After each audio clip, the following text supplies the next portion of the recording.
जय श्री कृष्ण।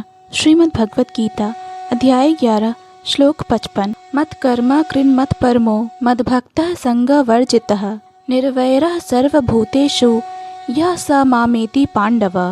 इस श्लोक में भगवान अर्जुन से कहते हैं, हे अर्जुन, जो व्यक्ति सकाम कर्मों तथा मनोधर्म के कल्मश से मुक्त होकर मेरी शुद्ध भक्ति में तत्पर रहता है, जो मेरे लिए ही कर्म करता है, जो मुझे ही जीवन लक्ष्य समझता है और जो प्रत्येक जीव से मैत्री भाव रखता है, वह निश्चय ही मुझे प्राप्त करता है। अर्थात भगवान श्री कृष्ण अर्जुन को बताते हैं कि जो साधक अपने सारे कर्म मुझे समर्पित करता है, जिसका जीवन केवल मेरे लिए है, जो मेरी अनन्य भक्ति में लीन है, जो किसी से द्वेष या शत्रुता नहीं रखता और सब जीवों को समान दृष्टि से देखता है, वही मुझे प्राप्त कर सकता है। यहाँ भगवान यह स्पष्ट करते हैं कि उनकी प्राप्ति का मार्ग केवल दिखावे के कर्म, यज्ञ या तप से नहीं है, बल्कि सच्ची अनन्य भक्ति, निस्वार्थ भाव और समर्पण से है।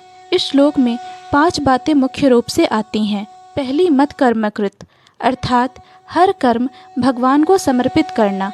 दूसरी, मत परमः, अर्थात भगवान को ही जीवन का सर्वोच्च लक्ष्य मानना।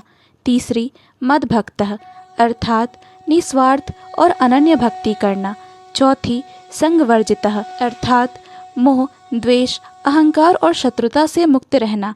और पांचवी, निर्वैरः सर्वभूतेषु, अर्थात सभी प्राणियों के प्रति समानता और करुणा का भाव रखना। इसका भाव यह है कि जो मनुष्य अपने कर्मों और भक्ति को किसी फल की आकांक्षा से नहीं, बल्कि केवल ईश्वर को प्रसन्न करने के लिए करता है, और जो संसार के मोह बंधन, राग द्वेष से मुक्त होकर सब में ईश्वर का दर्शन करता है, वही परमात्मा को प्राप्त करने का अधिकारी बनता है।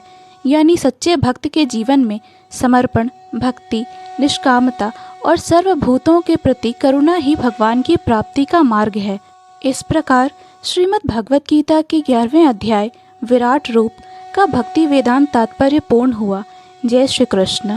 पूर्ण भगवत गीता के श्लोकों को सुनने और समझने के लिए कृपया इस चैनल को सब्सक्राइब करें। वीडियो पसंद आया हो तो लाइक और शेयर करें।